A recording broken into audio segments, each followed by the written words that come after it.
माँ सिर्फ देना जानती हैं। मम्मी, आपका ये कुकिंग वाला शौक हमें बहुत महंगा पड़ रहा है। घर में सब कुक के हाथ का बना खाना खाते हैं, फिर भी आप अलग से खाना फेंकने के लिए क्यों बनाती हो? पता भी है कि इस तरह कितना पैसा खर्च होता है। अरे पर बहू, मैं तो सब रोहित के पसंद का खाना बनाती हूँ। मम्मी, वो सब मुझे बचपन में पसंद था। अब इतना तेल खिलाकर बीमार करोगी क्या? वैसे भी मैं पूरा समय कभी क्लाइंट तो कभी बॉस के साथ मीटिंग में रहता हूँ। इसलिए आप अपनी बर्बादी को मेरा नाम तो मत ही दीजिएगा। ये है पिंकी की सास निर्मला, जिन्हें सबको अपने हाथ का खाना खिलाना बहुत अच्छा लगता है, लेकिन राहुल और पिंकी को ये पसंद नहीं है। इसी के चलते वो निर्मला को खाना बनाने के लिए 10 बातें सुनाकर वहां से चले जाते हैं। मेरे मन में तो सिर्फ अपने बच्चों के लिए प्यार है, पर शायद अब उन्हें मेरी जरूरत नहीं है। मुझे गांव वापस चले जाना चाहिए। जहां एक तरफ निर्मला दोबारा गांव जाने के बारे में सोच रही होती है, वहीं उसका पोता परम अपनी दादी के शौक को प्रोफेशन में बदलने का आइडिया सोच रहा होता है। अगली सुबह निर्मला गांव वापस जाने के लिए कपड़े पैक कर ही रही होती है कि परम फोन लेकर दादी के पास पहुंचता है। दादी, आप कहीं नहीं जाओगी? अरे नहीं बेटा, मेरा गांव चले जाना ही ठीक रहेगा। इससे तुम्हारे मम्मी पापा की सारी दिक्कतें भी खत्म हो जाएगी। दादी, वो तो ना आपके आने से पहले कम थी और ना ही आपके जाने से खत्म होगी। उन्हें हमेशा पैसों की टेंशन में ही रहना है। मेरे पास आपको यहाँ रोकने का आइडिया है। आइडिया? मतलब, मैं कुछ समझी नहीं। इस पर परम अपनी दादी को YouTube खोलकर उसके बारे में सब कुछ बताता है, जिसे सुन दादी कंफ्यूज हो जाती है।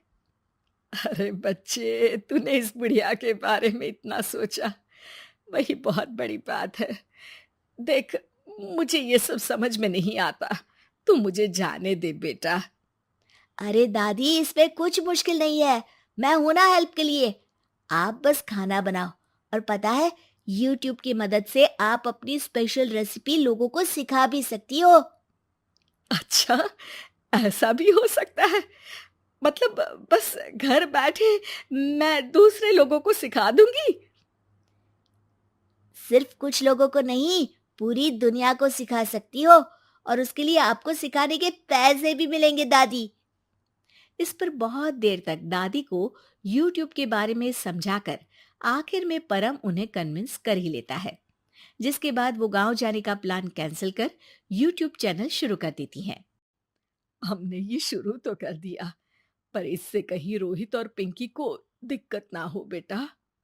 दादी, वो आपके बारे में नहीं सोचते तो आप क्यों उनके बारे में इतना सोच रही हो? इसके बाद दादी पोता मिलकर खाने की वीडियो और साथ ही उनके ट्यूटोरियल की वीडियो बनाकर उन्हें YouTube चैनल पर अपलोड करने लगते हैं। सब खुशी से चल रहा होता है कि कुछ हफ्तों में ही पिंकी को इसकी खबर हो जाती है। हमारी पीठ पीछे घर में ये सब क्या चल रहा है? अरे मम्मी, आपको तो अपना टाइम पास करना है, पर उसमें मेरे बेटे का फ्यूचर क्यों खराब कर रही हो? पढ़ाई के टाइम आपके साथ किचन में लगा रहेगा तो फेल ही हो जाएगा ना। वैसे इस YouTube वाले के शौक के लिए आप जो फैंसी डिशेस बना रही हो, उसके पैसे कहाँ से आ रहे हैं? मम्मी, आपको हमेशा पैसों की चिंता ही क्यों लगी रहती है? और रही बात मेरी पढ़ाई की, तो आपसे ज्यादा दादी को उसकी चिंता है। इसीलिए मेरी पढ़ाई के बाद ही वो ये काम करती है। परम, अपनी मम्मी से बात करने का ये कौन सा तरीका है? और मम्मी ने पैसों के बारे में कुछ गलत तो नहीं पूछा? जब घर में हम दोनों कमाते हैं, तो ये पूछने का अधिकार तो है कि पैसे कहाँ इस्तेमाल हो रहा है। मम्मी का ये जानना जरूरी बनता है। पापा, आप अपनी मम्मी से कैसे बात करते हो, ये तो मैं देख ही रहा हूँ। तो आपके मुंह से ये बातें तो अच्छी नहीं लगती।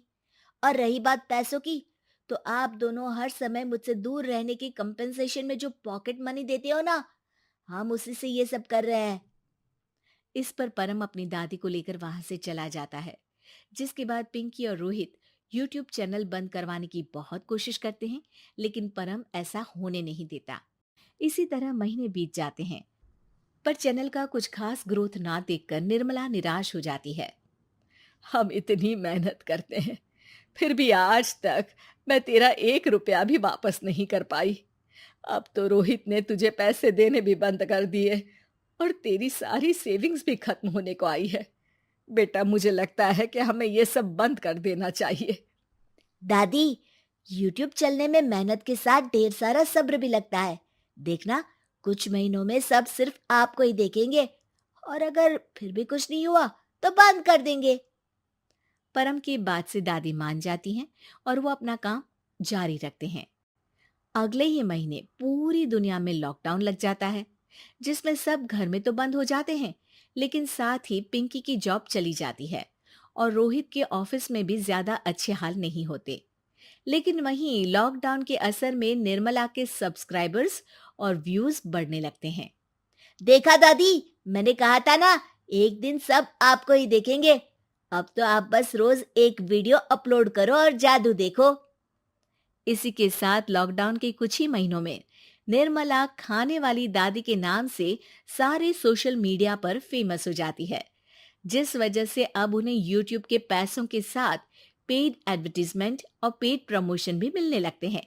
उन्हीं पैसों की मदद से निर्मला अब बेटे बहू की नौकरी ना होने पर घर का खर्चा भी चलाने लगती हैं, जिसे देख रोहित और पिंकी को भी अपनी गलती का एहसास होता है और वो सब मिलकर निर्मला को सपोर्ट करने लगते हैं।